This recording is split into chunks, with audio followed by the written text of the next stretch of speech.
few days ago, I found this computer abandoned in a pile of trash. Most people would have left it there. But I want to know one thing. Can this forgotten old PC hit 2000 FPS in Minecraft?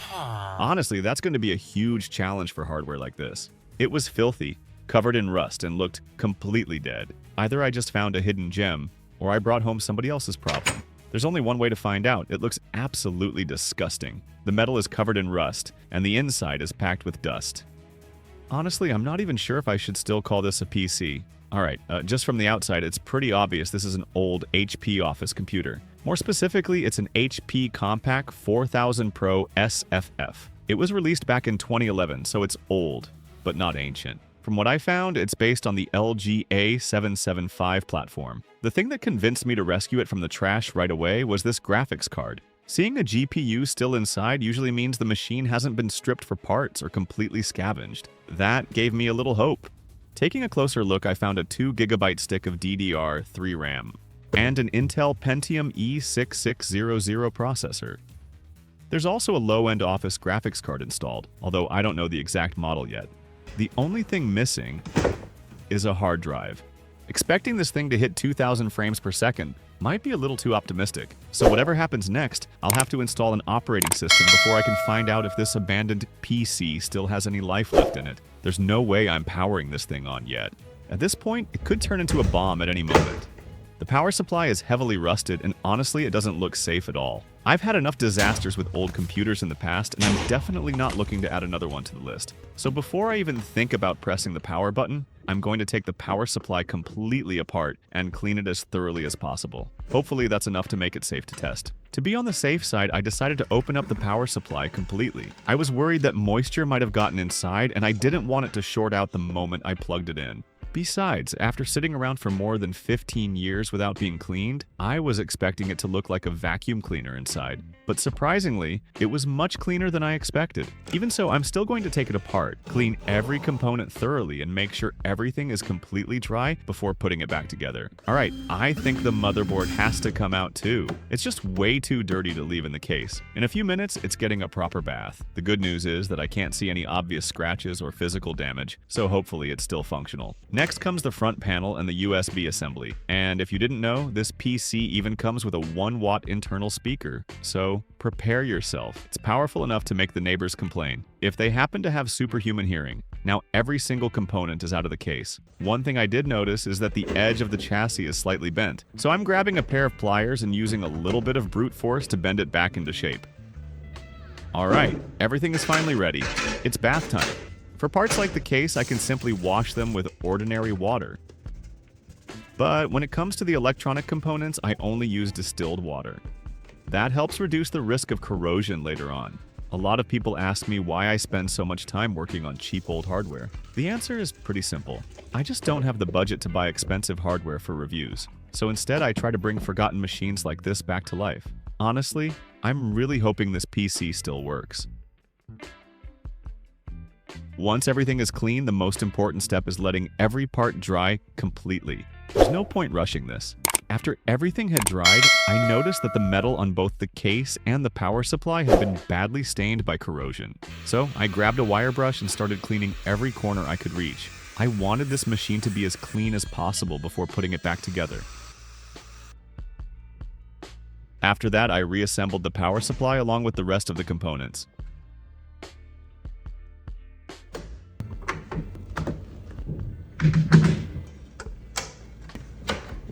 Once all the cleaning was finished and everything was finally back where it belonged, it was time for the moment of truth. Before I press the power button, you and I should probably say a quick prayer that this thing doesn't explode the second it turns on. Oh no! The PC powered on, but something was clearly wrong. It just kept repeating the same beep over and over. There was no display output, just a red LED.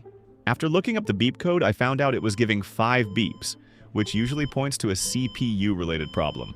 So my first thought was to replace the processor with another one that fit the same socket. Unfortunately, that didn't fix it. At that point, I started to suspect the RAM instead. Old computers are notorious for having dirty memory contacts. So I pulled the RAM out and gave both the modules and the slots a thorough cleaning. It's one of the oldest tricks in the book, but surprisingly, it works more often than you'd think. Alright, let's try one more time. Perfect. We've got a picture. I can't tell you how relieved I was to see that screen finally come to life. After checking the system information, everything matched what I'd already seen when I opened the case. The CPU is an Intel Pentium E6600.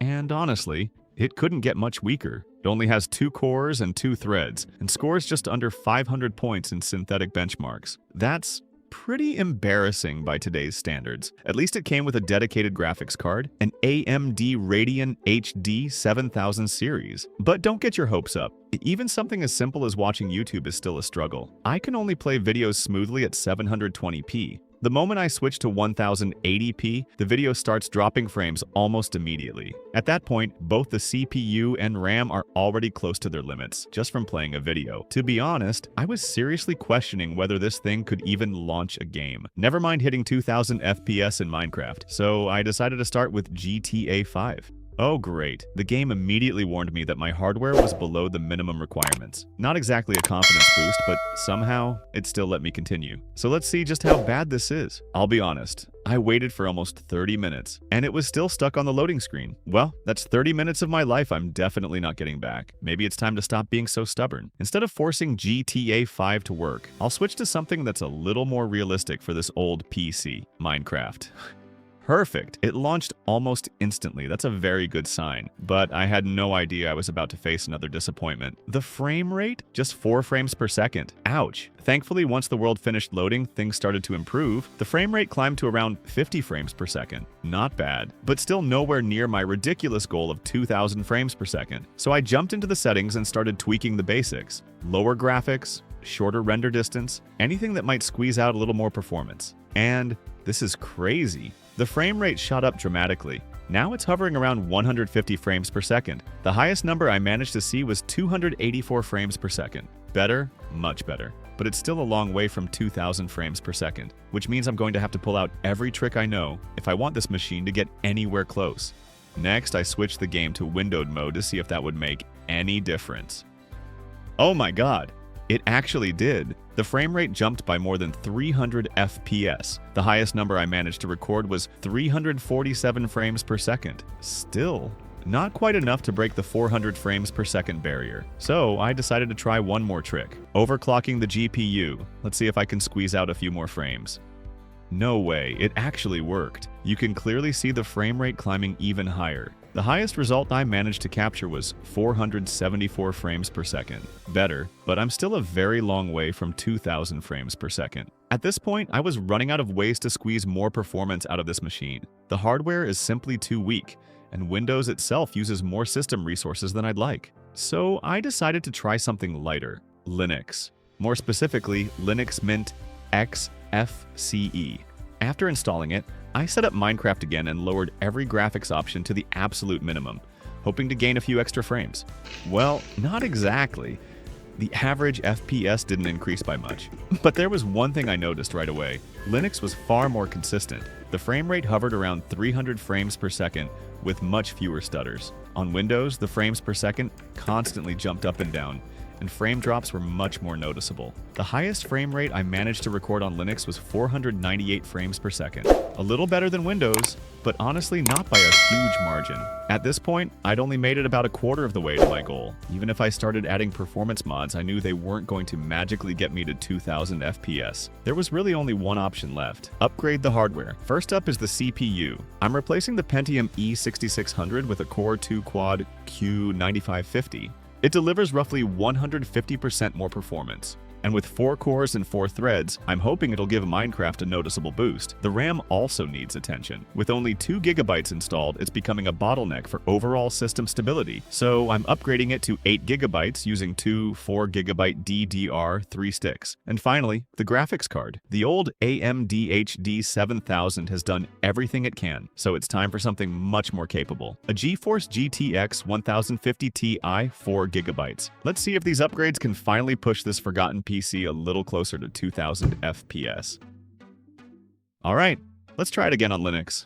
Oh my goodness, This is absolutely insane. The difference after the upgrades is massive. The frame rate is now hovering around 1,200 frames per second. That's a huge jump compared to before. But I'm not done yet. I decided to go even further by switching to an older version of Minecraft, 1.7.10. And the highest frame rate I recorded was around 1,500 frames per second. After lowering every graphics setting to the absolute minimum, I realized I was closer to my 2000 FPS goal than ever before. So I thought, why not squeeze out a little more? I installed a couple of well-known optimization mods, including Fastcraft and Better FPS. Oh no, you've got to be kidding me. Instead of increasing performance, my FPS actually dropped. Not just a little either. It was cut almost in half compared to before. It looks like the optimization algorithms used by Fastcraft, Better FPS, and Optifine are conflicting with each other, which is probably why the performance ended up getting worse instead of better. So I decided to switch to an even lighter operating system, MX Linux, which is well known for running on older hardware. After installing it, I ran the same test again. The results were almost identical to the previous Linux distribution. The frame rate hovered around 1,400 frames per second, with the highest number I managed to record being 1,555 frames per second. Next, I switched to a super flat world to remove as much rendering overhead as possible. That pushed the frame rate to around 1,800 frames per second. At this point, I'd exhausted almost every optimization trick I knew. I was still about 200 frames per second short of my 2,000 frames per second goal.